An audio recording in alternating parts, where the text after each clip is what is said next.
धीरेन्द्र शास्त्री, ये मेरा चैलेंज है आपको। अगर आप यकीनन चमत्कारी बाबा है, बताइए मेरे कितने भाई बहन, बताइए मेरे अब्बा का क्या नाम, बताइए मेरी अम्मी का नाम, मेरी दादी का नाम बता दीजिए, बस मेरे दादा दादी का नाम बता दीजिए। मैं आपके मजहब को, मैं आपके सनातन धर्म को आपके हाथों पर बैठकर कबूल करने के लिए तैयार। बताइए आप। You are not able to explain my answer, my question, नहीं बता सकते आप। वो शास्त्री जी दावा करते, पर्चा बना देते, किसी को उठा के लाके बोलते हैं कि बताओ तुमको ये हो रहा है कि नहीं हो रहा। वो आदमी एकदम सर झुककर नमस्कार करता है कि हाँ शास्त्री जी, आप तो बिल्कुल भविष्यवाणी, आप तो बिल्कुल चमत्कार कर दिए। आपने मेरे चचा का नाम बता दिया, आपने मेरे भाई का नाम बता दिया, आपने मेरी बहन का नाम बता दिया, मेरे भाई ने नया घर बनाया वो भी बता दिया। पता चला कि वो एबीपी न्यूज का रिपोर्टर था और उसको फेसबुक के पे सब कुछ डाला हुआ था, और ये शास्त्री जी उनकी फेसबुक की आईडी खंगाल कर सारी बातें निकाल कर पहले रख लिए। अब वो जनाब वो रिपोर्टर हाथ जोड़ करके कह रहा कि शास्त्री जी मैंने किसी को नहीं बताया, लेकिन पागल को ये भी पता नहीं कि मैंने फेसबुक पे पहले से डाला हुआ। बताओ अपने शास्त्री जी को।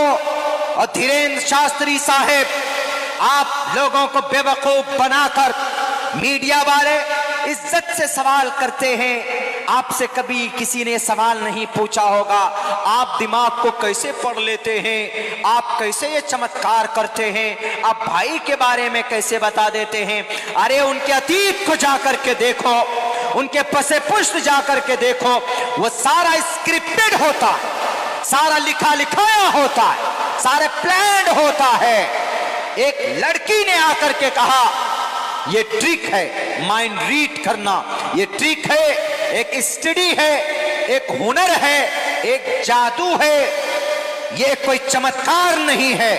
मेहनत करके विज्ञान है, उस कला को सीखा जा सकता है, लेकिन उस कला का इस्तेमाल करके लोगों को बेवकूफ बनाना। लेकिन मेरे भाइयों, गुस्सा इस बात पे हमें आता है और आपको भी आएगा जब उससे किसी ने कहा कि शास्त्री जी ये बताइए, अच्छा एक बात ये बताइए कि राम लल्ला का तो बन गया मंदिर, राम मंदिर, अब यहाँ पर कृष्ण जी का कब बनेगा, बांके बिहारी का मथुरा में कब बनेगा। तो पता उनका बयान क्या था? उनका बयान ये था कि हम सुनो, सुभाष चंद्र बोस ने कहा था कि तुम हमें खून दो, हम तुमको देश की आजादी देंगे। लेकिन वो शास्त्री जी कहते हैं, वो शास्त्री जी जो गैर मौजू बात कहते हैं, उन्होंने क्या कहा कि लोगों तुम हमारा साथ दो, हम तुमको हिंदू राष्ट्र देंगे, ये कहा। मीडिया वाले आज तक कुछ नहीं बोले। वाह, बहुत अच्छी बात कही। आज तक वाले, एनडीटीवी वाले भी, अब इंडिया टीवी वाले भी, एबीपी वाले भी, कि तुम हमारा साथ दो, हम तुमको हिंदू राष्ट्र देंगे। हम ये कहते हैं कि तुम हमारा साथ दो, हम इस देश को जन्नत बनाएंगे, ये बोलना था आपको। अगर हिंदू राष्ट्र बनाना था इसको, तो पूछो ना आप अपने भगत सिंह से कि क्यों अंग्रेज की गोली खाकर चले गए, आप शहीद हो गए क्या हिंदू राष्ट्र बनाने के लिए? पूछो आप मौलाना अबुल कलाम आजाद से, क्या हिंदू राष्ट्र बनाने के लिए देश का संविधान बना था? शास्त्री जी, आपके बातों से बैठ के उस लोग अच्छे लगते हैं। आप जब वेद पढ़ते हैं, आप जब मनुस्मृति पढ़ते हैं, रामायण पढ़ के लोगों को समझाएंगे, वो अच्छा लगेगा। ये देश को बांटने की, देश को तोड़ने की बात मत करो और अंधविश्वासी वाली बात मत करो।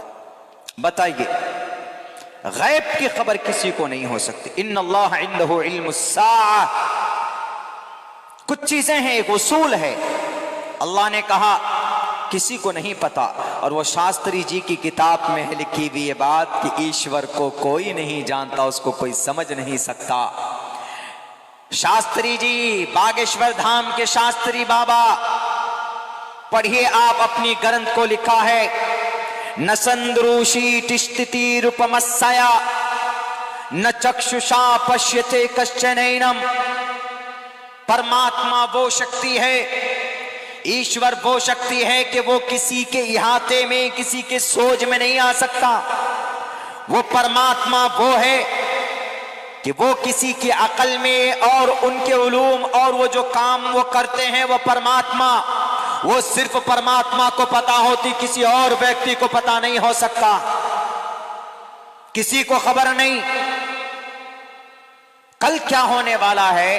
अल्लाह ने कुरान करीम में बयान यूं किया, इन्नल्लाह इंदहु इल्मुस्सा, बेशक कयामत कब आएगी ये सिर्फ अल्लाह ही जानता है। इन्नल्लाह इंदहु इल्मुस्सा, अल्लाह के पास कयामत कब आएगी उसकी जानकारी। मुझे बताए कोई माए का लाल कयामत कब आएगी? अल्लाह के नबी ने कुछ निशानियां बताई है। कयामत की ये निशानियां हैं कि समाज में बेटियां बेपर्दा होंगी, कपड़े पहनेंगी लेकिन उनका बदन नजर आएगा। उसकी निशानियां ये बताया कि गरीब लोग मालदार होंगे, मालदार गरीब होंगे, कि इंसानों में से किसी को गैब की बात